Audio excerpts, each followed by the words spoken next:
But there's some questions coming in. I'll just take a few of them before we wrap up. This one says, good afternoon, Gifty. Ask your guest how different is the Mahama we knew in 2016 and the Mahama we should know in 2019 going into the electioneering year. The Mahama you knew in 2016 was still better than Nanado. But the press was used to create an impression that that Mahama was the worst thing that had happened to the country. And that Mahama is now re-emerging, and people have removed the wool in their eyes and they are seeing Mahama as he is. So, but I'm not quite sure if the person was asking for a comparison. I think what they want to know is for you to convince them that your candidate... I'm saying that our candidate was made to look like a bad thing that has happened to the country, consciously by people using techniques of manipulating, you know, public opinion and so on and so forth. There are techniques for manipulation of public opinion, but they don't go far. Very soon, the reality dawns. So manipulation was used to present one product as the best and present the better product as the worst thing. And now people have tasted it. You can use packaging, advertisement, and other things to sell two different types of food and make the worst one appear to be the best. But people will buy and go and taste. They've now bought the two, they've tasted, and they now realize that the one which was in the wrong package is actually the best. But do you think that people have actually said that even if we tasted and we didn't like it, we don't think that going back to the one that we tasted earlier is even the best choice? I'm saying then those people may have problem with the taste. I'm saying that they have a problem with their taste. Maybe they may have a problem with the taste because the reality we haven't come out with any major policy pronouncement yet, and yet wherever you go, the people say that, oh, we made a mistake, we did this, we have now realized that we were misled, and so on. We not having made any major new policy. This is what the people are saying. Okay. So it tells you that some wrong product was packaged so nicely and advertised so nicely that people bought it thinking that it is the better product. They've now tasted and realized that after all they have been misled by advertisements and packaging. I see. This one says, General. He says, General, you know your level, big ups. So he's essentially excited about the fact that you say you know your level. Yeah. Murray from Central Region. This is a very long message. I'm not sure if I can read all of this at the moment. If you make your messages short, then I can read it and get some responses for you. This one says, good afternoon. Please ask General for me. What is NDC's intention for the tertiary institutions? Do you want to answer that now? Yeah, I thought you were still reading. So no. Institutions, that's it. It ends there. And there are still a lot of questions if you want to take them. You see, everybody will know our record about tertiary institutions. Apart from Kwame Nkrumah, actually all the tertiary institutions in Ghana were either established or upgraded into tertiary institutions by one NDC government or the other. All. So there are two political parties that have done anything about tertiary institutions. The CPP in the First Republic and the NDC government in subsequent republics. Okay. So because we believe that tertiary education must be accessible to as many Ghanaians as qualified to enter. That is why anytime we are in power, we focus on establishing new tertiary institutions or even upgrading some into tertiary institutions. Okay. So with the inception of the free SHS, what we are already thinking about is that there is going to be a stampede at the admission level to tertiary institutions. And so we ought to begin thinking about how to expand intake at tertiary institutions. Okay. So that So you're for expanding nothing at all, tertiary intake. expansion of tertiary intake should be a priority in our next government. Otherwise, people will finish SHS and then they come to add to the backlog of unemployed. Well, that's if you win the elections. When we win the election. Well, for me, it's a if. For you, it's a when. It's okay. Our viewers very much appreciate that. Yes. I'm just going to ask you a question, but before that, this one says to let you know that you should take the Hohoi seat very seriously because Amewu is dangerous. It's coming from Derek from Hohoi. But we're hearing... Indeed, we are taking Hohoi seat very seriously. Very well. We're hearing that you're part of those who want to be running mate to the president, former president, in the upcoming elections. Is there any truth in that? First of all, there is no race for a running mate, and there has never been a race for a running mate in NDC, because those you run for are stated in our constitution. That is the presidential candidature, parliamentary candidature. Those are positions you run for. The others are appointed. And there is no way to run for an appointed position. So, but the next question then comes, what happens if you are considered? Yes, if I'm not considered, I'll take it up. So you're hoping to be a running mate? I'm not hoping. I'm saying that these things, you can't hope for something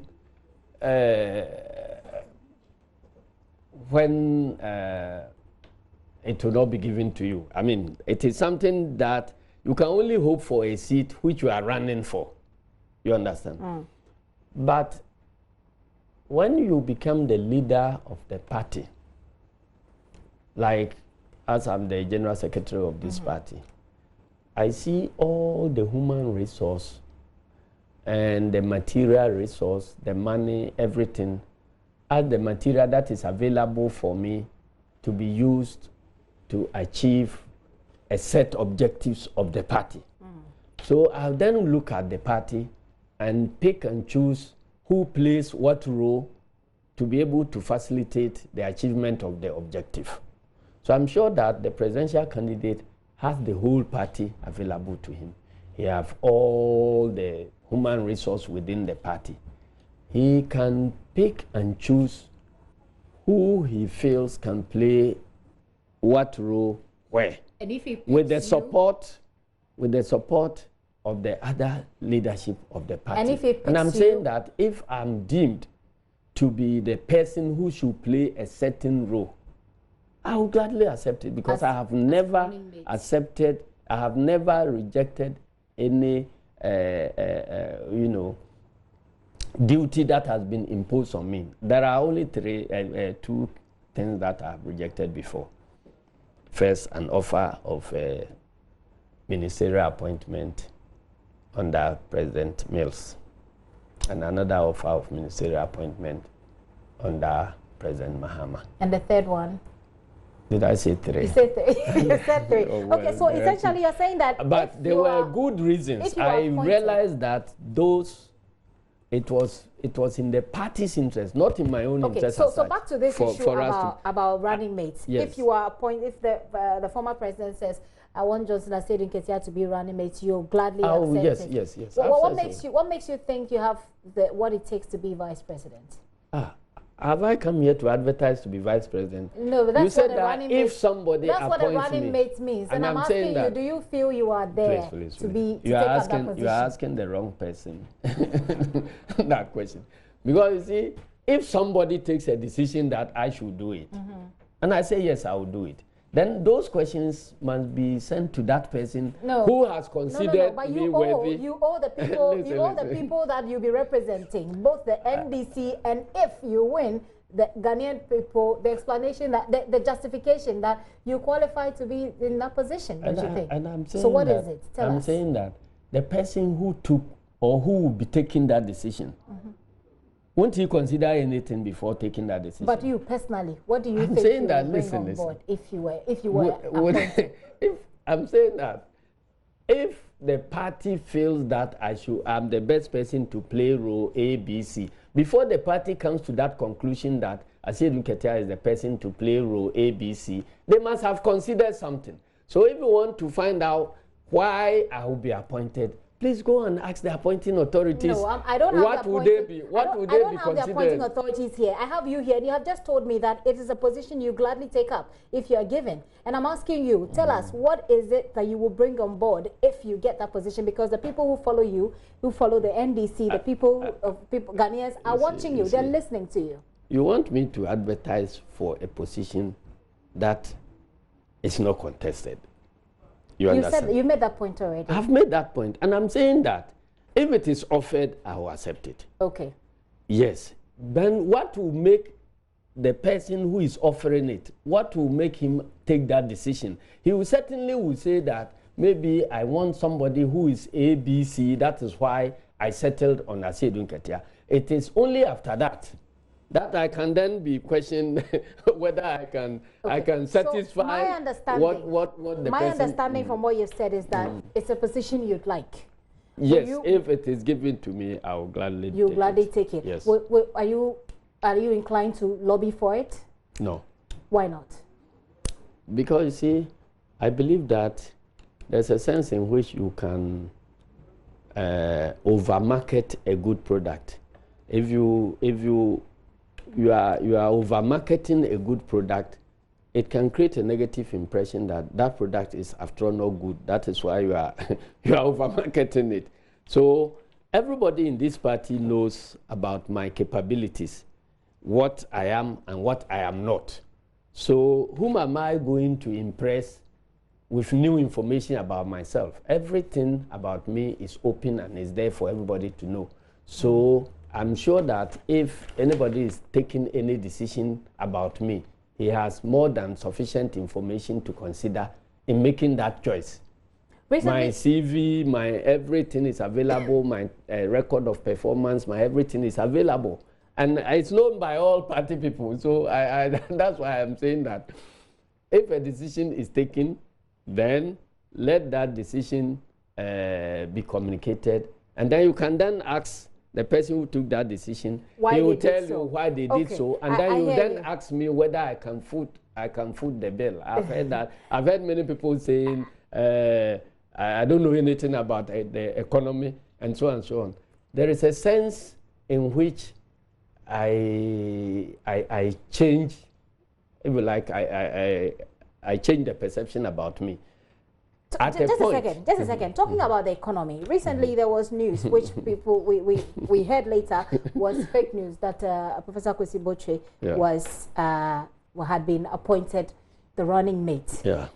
Subsequently, we tried to verify with the party. We were told that it wasn't true. What was happening then? Well, I also heard it, but then Professor Boche swiftly reacted to it. He has since submitted a petition to us to investigate the source of that information and bring the people who put it out there to book, which we are working on. Yesterday I signed a letter directed at the person who made that announcement. So we are yet to investigate. So and Professor Boche spoke to me that he has never been approached by anybody and offered any position of that nature. And so we should help him to investigate whatever is happening. So that is it. But as I was saying, you see, my background. Because my background is in finance, economist. I mean, when the news came out, even though we were told later it wasn't true, a lot of people thought that, well, you take your competitors, the President Akufo-Addo and his vice, Dr. Mahmoud Bawumia, who is into economy. He is an economist, and then perhaps people thought that okay, well, the NDC is trying to meet the NPP. So what? Why? We don't have anything to. But you say you have a background in finance. Yes, that was my course. All the things I do, because I presented myself as a pawine tapper in politics. So there are people who begin to question: has he gone to school before? How many pawine tappers go to school and all that? In fact, my first degree was in business administration, and I did a postgraduate course in stockbroking and investment advice. And so the profession I was operating, and I had a foray into banking and all that. So where I left to Parliament was actually a portfolio in which I was giving investment advice and trading on the Ghana Stock Exchange. So when it comes to the economy, you say you're on top of it? Well, I know something less. But you see, my uncle, Dr. Professor Buzia, says that it is better to know something about everything than to know everything about something. So I don't believe that it takes experts in a small specialized field to perform in leadership positions. Those experts have always failed.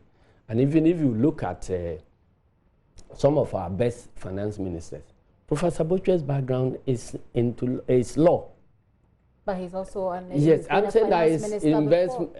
That's the point. But before becoming a minister, he wasn't an economist. He's a lawyer. But he comes with a depth of information and knowledge in that area. Osafo Mafo, who also comes across as one of our best finance ministers, is an engineer. You understand? So, for people to narrowly think that you have to be an expert in a field before you can perform, and that perception in the economy, that perception is wrong. What would you be needing? In fact, in those who handle the economy specifically, the accountants and finance experts normally have not performed to the satisfaction of Ghanaians. When you go to health, the same way, if you put a surgeon as a minister of health, he fails. The record of people who have succeeded as health ministers, go and check how many times surgeons or physicians or whatever have lasted as finance ministers. Okay. So leadership is leadership. Leadership is about the quality of judgment and your capacity to take the right decisions that delivers the right results. Okay. General, I have a letter here. At the same time, so I have a letter here on the letterhead of the Metro Mass Transit. It says the so which is like a response. Indebtedness to Metro Mass Transit Limited. I refer to various letters on the above matter from the company and the company's lawyers, copies of which are attached. In spite of these letters, you have persistently failed or refused to settle your indebtedness to this company.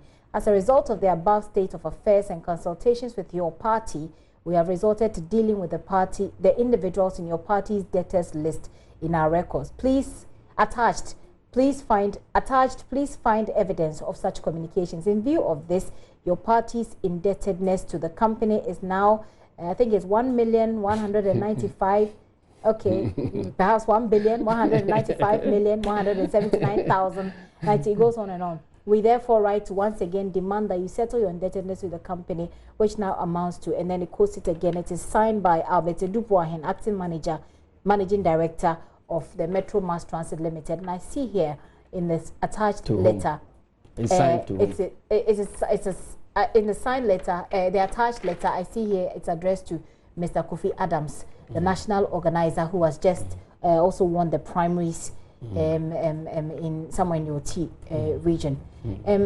Your national organizer is owing Metro Mass Transit, and they're saying that they're going to be getting to the party to get him to pay. If that is what it is, then it's a private matter that I cannot be commenting. But the letter says that they're now coming to the party. They have resorted, it says, with consultations, as a result of the above state of affairs and consultations with your party, which is the NDC, of which you are the general secretary, it says we have resorted to dealing with individuals in your party's debtors list in our records. And this is certainly a party matter.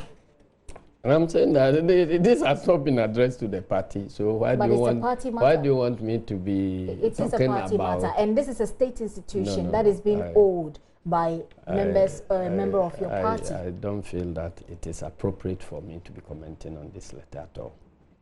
You don't think so? No. Why? But your contents of the letter says that they are going to bring the matter to the party, or they are going to deal with that. And a matter that has not been brought to me. But I'm showing it to you now. Here is the evidence. I'm not sure the letter your office. Is here. You are not a post office through which letters no, I am not. I am come not. to me. I am not. I am not. But I am a Ghanaian, and I have Ghanaians watching who are interested in who is owing the state agency. Thinks that the best way to reach NDC is through your office, please no, send the a letter institution to did not the bring office. it to us. We work as journalists. But it's our job to protect the public purse. That's part of the job. I cannot even attest to the authenticity of such communication, so I cannot be commenting on it. Okay, well, I'm just going to take a few more questions and then we wrap up the conversation. But when it comes to politics and the economy, what do you envisage is the link between these two, the politics and the economy? With your background in finance, help us. You see, you have economics as a field. You have politics also as a field. When you are studying economics, there are several assumptions that are made, like a laboratory case. None of those assumptions apply in the real world. That is why if you are an economist and you pick your economist theories there and you want to apply them hook, line, and sinker in the real world as either a minister for finance or anything, you fail. You understand? Because the first principle in economy, before any analysis, they will say all things being equal. But when you come to the real world, you can't get all things to be equal. So what you need to appreciate is that there is a political economy that operates in the real world situation. And that one doesn't take experts in economics to be able to deliver. When you go to the Southeast Asian countries, you realize those that are called the Asian tigers, you realize that those who drive their economic policy are scientists, engineers, and so on and so forth. But when you go to Latin America, you see that those who drive their economic policies are the Harvard School economists and so on and so forth. When you compare the performance of the two, you realize that the performance in Southeast Asia is far, far ahead of this. So running and implementing good economic policies does not need expert economists. Okay, I hear you. You understand? I hear you. Yes. Because what happens in the real world is actually different from the textbooks that they will say market. There must be perfect information for markets to determine prices. I'm sure there are bases for that, except that I don't have a lot of time. Perfect I'm sure there are bases for that, and we can argue that out. We can one day come and exactly. Look I just don't have a lot of time right now, so I'm just going to wrap up with just a few comments here. This one says, the most wonderful politician in Ghana, incoming Vice President 2020. Is this a campaign that's already going on? I don't know. I see. You know, he I says, don't do a lot of as general, that we the people of Tripoli want to know when our primaries will be conducted. Speaking soon of which, and very soon. Soon and very soon. Yeah, Speaking we just returned from a tour of the place. We were waiting to complete that tour before we deal with Tripoli, because Tripoli has peculiar circumstances. It's a war-torn zone and so on. So it was not, an ideal situation for us to just join it with the other constituencies. But now that we are done with all the constituencies in the north, soon and very soon we will get to Tripoli. Asawase, we're told that we dealt with Asawase yesterday. Yes, the way you dealt with it that I wanted you to comment on. The incumbent, we're told, well, unopposed. There were petitions from a contestant, I think it's called Masaudu or something, and those petitions were passed through due process, and the outcome came yesterday. He's been disqualified. So he's been disqualified, yes. Some people think that it's an undue advantage given to the incumbent MP. Well, once there is a court verdict, there are many people are free to hold different opinions, but that does not change the verdict. I see. I'm wrapping up, but I'm going to allow you to say a few words. I mean, campaigns for election 2020 have already started. Here you are, ready to take up the job if you are appointed as running mate for former President John Mahama, if he gets the mandate. You're also talking about your financial prowess when it comes to that area. And indeed, you talk about how the real world is quite different from what theory teaches. What message is the NDC bringing for election to election 2020 that is not business as usual, and that is genuinely dealing with the problems that we face as a country? I know you can't do it all, you're not magicians, but we need people with strategic thinking that will help us get where we want to be. For the purpose of today, I will choose to address my party members that we've just completed our primaries. Primaries, parliamentary primaries, is a very important part of the road to victory 2020. I'm congratulating those who were able to make it, and I wish all those who could not make it hard luck and better luck next time. But they should know that together we win 2020. Those who did not have the opportunity to lead today may be the leaders of tomorrow. So they shouldn't consider themselves, however harsh any decision will be on them, they shouldn't consider themselves having been rejected by the party. What they may concentrate on is to look at the opportunity that was available now, that was given to somebody.